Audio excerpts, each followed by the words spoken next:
réseaux sociaux ne sont pas un monde à part, ne sont pas un monde éthéré. Ça n'est jamais qu'une extension du monde réel. Donc les questions qu'il faut se poser sur les réseaux sociaux sont avant tout les questions qu'il faut se poser pour sa marque. Que veut dire ma marque? Quel est son message? Pourquoi est-ce qu'elle existe? Pourquoi est-ce qu'on doit la préférer? Cette réflexion sur le discours de marque, s'il est bien clair dans l'esprit des gens qui vont sur les réseaux sociaux, la façon d'en parler sera claire également. Voilà. Donc je crois qu'il faut faire un vrai retour aux fondamentaux. Le marketing sur les réseaux sociaux, c'est avant tout du marketing. Je pense sincèrement avant tout que cette peur, elle vient du fait qu'ils ne se sont pas encore posé les bonnes questions sur leur propre marque.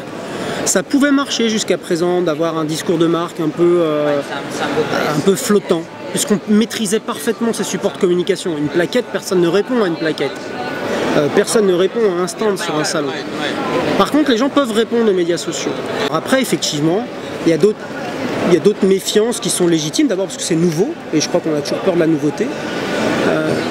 Ensuite,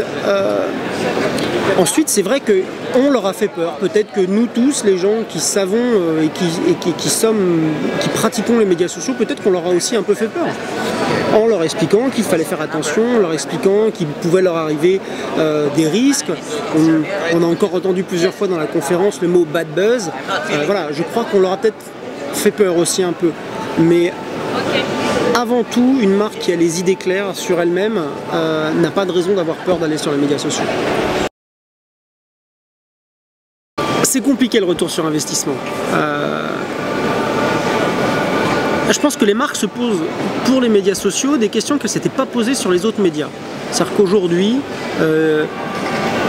les médias ont fait semblant de nous dire qu'ils savaient parfaitement combien de gens regardaient une publicité dans un magazine, par exemple. C'est pas vrai. Un magazine aujourd'hui sait combien de lecteurs il a, il ne sait pas combien de personnes ont lu une publicité, ils ne savent pas combien de personnes ont adhéré au message d'une publicité.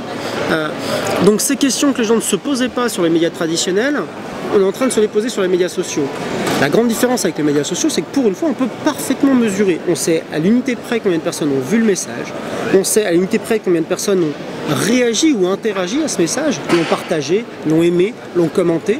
On n'a jamais été aussi précis sur le retour sur investissement. Donc, si la question du communicant, c'est quelle est l'interaction entre ma publicité, ma communication et mon audience, on n'a jamais eu un retour sur investissement aussi clair, aussi précis. Si la question c'est de se dire comment cela se transforme en vente, comment cela se transforme en notoriété, comment cela se transforme en acte d'achat ou quoi que ce soit, c'est peut-être même plus traçable qu'avant, pour les gens qui feraient par exemple du commerce électronique, mais ça n'est ni plus ni moins traçable que dans la communication traditionnelle. Le nombre de fans ne peut pas être le seul indicateur de performance. Bien sûr, c'est un indicateur de performance. La question, c'est comment sont venus ces fans. Si un fan est venu une fois pour l'opportunité de gagner un week-end en relais château, par exemple, et qui n'a plus jamais interagi avec la page et qui n'a pas d'intérêt outre mesure avec la marque, ça n'est pas, entre guillemets, un bon fan. Un bon fan, pour moi, c'est quelqu'un qui s'intéresse à la marque, qui a une relation avec elle et qui souhaite avoir des nouvelles de cette marque et qui souhaite avoir une interaction avec elle. Ce qu'on voit, c'est que les commentaires et l'interaction entraînent l'interaction. Donc plus il y a de fans, plus la probabilité que quelqu'un réagisse est grande et plus les gens vont réagir. C'est un cercle vertueux. En ça, il est important quand même d'atteindre des certains seuils critiques. On a remarqué pour la page des champagnes de vignerons par exemple que 3000 fans, c'était vraiment un seuil à partir duquel on déclenche des dizaines et des dizaines de commentaires sur chaque nouvelle actualité, alors qu'avant c'était vraiment beaucoup plus restreint. Donc il y a quand même des seuils et des effets de masse. On aime rarement être le premier à mettre un commentaire. Voilà. Faire les choses simplement.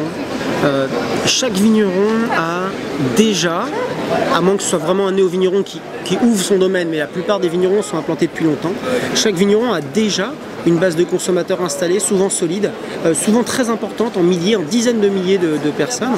La première des choses, c'est d'aller voir ces gens, de profiter de la visite de chaque personne, de profiter de chaque salon, de chaque interaction avec un consommateur pour le faire venir sur les réseaux sociaux.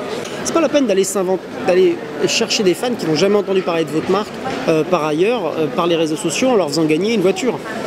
L'idée, c'est de capitaliser sur sa base consommateur existante.